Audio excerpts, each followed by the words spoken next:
നമസ്കാരം. പ്രഭാഷണം തുടരാൻ. നേഴ്സുമാർ ഈ 2-3 ദിവസത്തിന് മുമ്പ് നടത്തിയ സമരം കുറച്ച് ആളുകളെങ്കിലും അറിഞ്ഞിട്ടുണ്ടാവില്ലേ. ജസ്റ്റ് ഒരു ന്യൂസ് പോലെയാണ് എല്ലാ മാധ്യമ ആളുകളും റിപ്പോർട്ട് ചെയ്തത് അല്ലേ.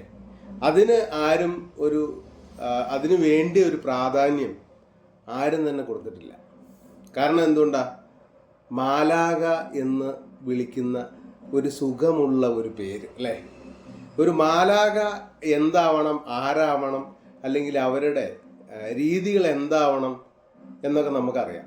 പക്ഷെ ആ രീതികളിൽ നിന്നൊക്കെ വ്യത്യസ്തമായിട്ട് സമൂഹത്തിന് വേണ്ടി കഷ്ടപ്പെട്ട് ചീത്ത കേട്ട് അതിനുള്ള ശമ്പളം മേടിക്കാതെ ചില ആശുപത്രികൾ ചൂഷണം ചെയ്യുന്ന, അല്ലെങ്കിൽ അവർക്ക് വേണ്ടി ബലിയാടാവുന്ന ഒരു വിഭാഗമാണ് കേട്ടോ നേഴ്സുമാർ.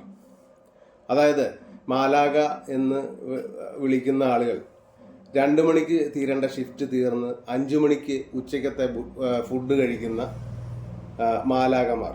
അതായത് ചില സ്വകാര്യ ആശുപത്രികൾ ചൂഷണം ചെയ്ത് ഒരു 3 പേഷ്യൻറ്റിന് ഒരു നേഴ്സ് എന്ന കണക്കിൽ ജോലി ചെയ്യിക്കുന്ന ഓമനപ്പേരുള്ള മാലാഖമാർ അല്ലേ.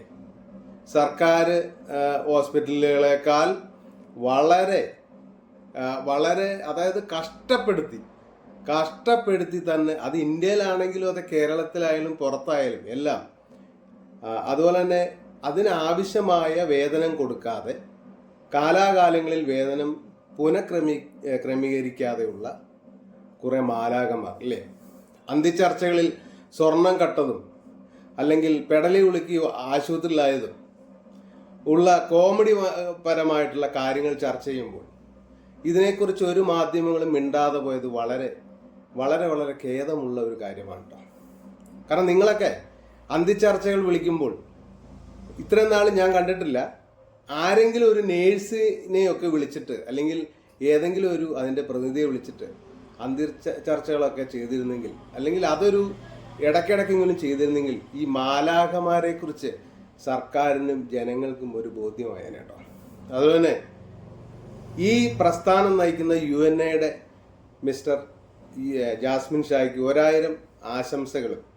അദ്ദേഹം നയിക്കുന്ന, അല്ലെങ്കിൽ അദ്ദേഹം എന്തിനു വേണ്ടിയിട്ടാണോ പോരാടുന്നത് അത് ഉന്നതങ്ങളിൽ എത്തട്ടെ, അല്ലെങ്കിൽ അത് ഈ മാലാഖമാർക്ക് നല്ല രീതിയിൽ ഭവിക്കട്ടെ എന്ന് മാത്രം ആശംസിക്കാം കേട്ടോ.